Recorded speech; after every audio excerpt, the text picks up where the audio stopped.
Agora eu quero falar sobre um setor que lá no início da pandemia chegou a ser apontado como um dos que mais seriam prejudicados, o da publicidade. Muitos disseram que as pessoas vão ter outras prioridades, né? Não vão investir nesse segmento.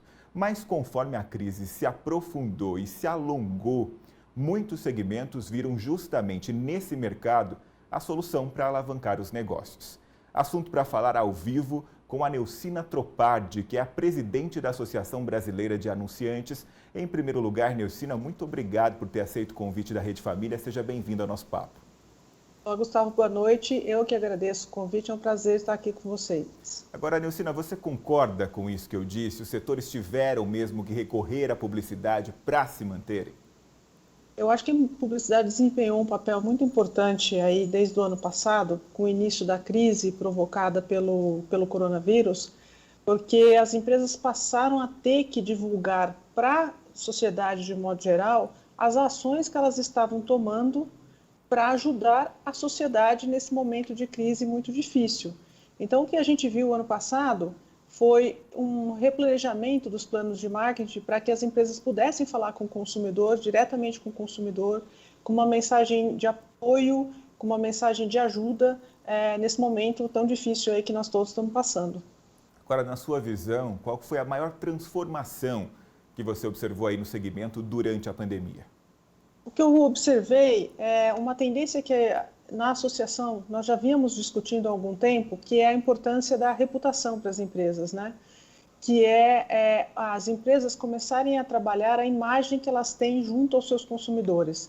A gente já vinha essa tendência, já vinha notando essa tendência crescendo entre os nossos consumidores, os consumidores brasileiros, uma preocupação muito grande com as marcas, com as empresas, no seguinte sentido: o consumidor ele não compra só um produto de boa qualidade hoje em dia, ele quer saber quem é a empresa que está por trás daquele produto, se o discurso daquela empresa está alinhado à prática da empresa, se ela se preocupa com a sociedade, se ela se preocupa com o meio ambiente, se ela se preocupa com diversidade, enfim, com vários temas. E essa tendência nós vimos ela se consolidar aí com a crise que nós estamos passando. Agora, Neucina, justamente aí no encontro dessas questões, né, a Associação Brasileira de Anunciantes, que você representa, acaba de lançar o livro que chama Reputação, né? Os consumidores compram reputação e não produtos, exatamente o que você acabou de dizer, que mira aí com precisão nessa situação que tem sido cada vez mais importante na publicidade. De 0 a 10, quanto as marcas precisam se preocupar com a reputação? 11. Eu diria para você que é 11. A gente percebe isso claramente, essa tendência entre os consumidores, né, de se preocupar muito mais com o que a empresa fala e se o que ela fala está alinhado com as práticas dela. Então, a aba que tem como propósito mobilizar o marketing e a sociedade, né, para transformar os negócios, a gente teve essa ideia de lançar esse livro com 28 autores. Esse livro foi coordenado aí pela pela Sandra Martinelli, que é a presidente executiva da ABA, pela Andrea Roma, que é a CEO da editora Líder. E a gente teve essa ideia de fazer esse livro, Gustavo, para reunir a visão aí de diversos autores diferentes, de diversos tipos de empresas, de diversos tipos de segmento, para que todos eles discutissem o que é a reputação. Afinal de contas, se fala muito em reputação, mas se tem muito pouca coisa escrita sobre o tema e como ele impacta a vida das empresas. E essa foi a ideia desse livro. Perfeito. Eu sei que essa é uma das questões do livro, mas eu gostaria que você adiantasse aqui para a gente qual que é o maior desafio no desenvolvimento de reputação por uma empresa, né? Sobretudo no momento em que a gente está vivendo, onde todo mundo está atento a isso também. É aquela velha máxima, né? A gente demora uma vida inteira para conquistar a confiança, mas ela pode ser quebrada em 5 minutos. O mesmo vale com a reputação. Reputação é algo que se constrói pouco a pouco, com ações absolutamente alinhadas com o discurso, com um comprometimento da alta liderança das empresas com os temas. Então, é um trabalho contínuo e eu diria mais, Gustavo, não é um trabalho de um único departamento da empresa, é um trabalho que tem que ser de toda a empresa, de todos os dirigentes, de todos os funcionários de uma empresa, né? Tem que haver uma concordância entre o que se fala e o que se pratica. Isso é extremamente relevante, todo cuidado é pouco, porque, como eu disse, em relação à confiança, não é? Assim como se demora muito tempo para construir uma confiança e uma reputação, ela também pode ser desgastada rapidamente quando se tem aí alguma atuação totalmente divorciada do discurso. Sim, sobretudo no momento em que todo mundo está de olho, né? Que essa fiscalização acontece em muitas frentes. O livro, como você tem falado aí, é essencial para quem atua nesse mercado, mas também para quem tem interesse nele. Como é que as pessoas podem ter acesso, Neucina?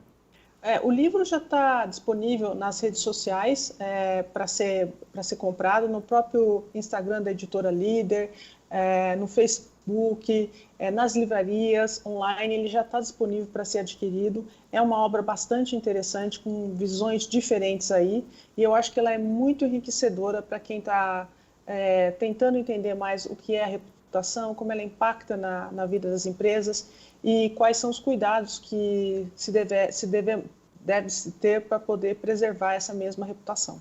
Viu, no encontro desse mundo conectado e fiscalizador que eu estava falando aqui, nós também convidamos aí alguns parceiros para interagir com você por meio do nosso bate-papo. E o Samuel Leite, que é presidente da Associação dos Profissionais de Propaganda de Campinas, ele mandou uma pergunta. Ele diz que os meios digitais, amplificados pelas novas tecnologias, como inteligência artificial e Big Data, estão ressignificando a forma de fazer propaganda, trazendo aí um olhar mais analítico para os resultados e buscando sempre a performance, só que a todo custo. Ele quer saber como enfrentar esses novos desafios na sua visão, só que mantendo o olhar criativo e reverente que tornou a publicidade brasileira uma referência mundial. Eu acho a pergunta do Samuel bastante interessante, ele tem toda a razão. O que a gente percebe cada vez mais, monitorando o mercado, é um crescimento muito grande dos meios digitais na publicidade, né? Cada vez mais o consumidor passa seu tempo conectado na internet, nas redes sociais, nas mídias sociais, e é, portanto, onde a empresa, as marcas têm acessado cada vez mais esse consumidor. Nós lá na ABA já estamos discutindo essa tendência há algum tempo já, e o que a gente acredita é que essa irreverência da publicidade brasileira, essa criatividade, ela está migrando cada vez mais para o digital. Então, a gente vê cada vez mais novos formatos de publicidade, novos formatos de abordagem do consumidor via redes sociais. Olha, um grande exemplo que está super consolidado hoje e que vem desta tendência, né, é a utilização de influenciadores, né, que é algo bastante comum hoje em dia, que começou já há alguns anos e que vem se intensificando cada vez mais. Então, esse é só um pequeno exemplo para dizer o seguinte, que essa criatividade da publicidade brasileira, lá na associação a gente vê ela migrando para o digital e migrando com muito sucesso. Sim, Neucina, para a gente arrematar aqui, diante de um especialista, como é o seu caso, todo jornalista incorre no mesmo caminho, que é querer adivinhar o futuro.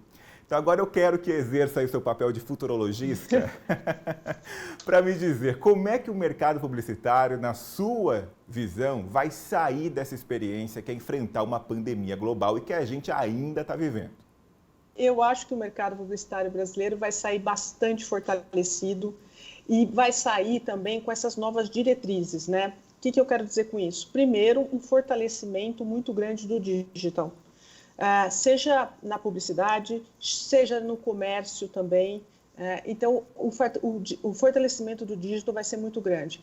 Outra coisa que sai dessa pandemia é a importância da reputação, não é? Com o digital, ele não só facilita o acesso ao consumidor, mas ele também facilita algo que você mesmo já colocou, Gustavo, que é o quê? Essa fiscalização, né? Se o que a empresa está falando, se o que a empresa está divulgando na publicidade dela realmente é real, reflete o que ela pratica, né, no dia a dia. Então, isso traz para o marketing, está trazendo para o marketing uma responsabilidade adicional. Hoje o marqueteiro, né, a função de marketing, ela não é mais só responsável por divulgar o produto, por divulgar a marca. ela também é responsável por cuidar da reputação da empresa. Então, eu destacaria esses 2 pontos aí como tendências que vieram para ficar. É isso, tanto avanço para a gente descobrir agora, Neucina, que o meu vô e provavelmente o seu também tinha razão, o poder e a importância da nossa palavra, não é? No fio do bigode, não é? É por aí. Exatamente. Olha, muito obrigado pela sua entrevista, foi um prazer conversar com você, até uma próxima oportunidade. Obrigada, Gustavo, boa noite.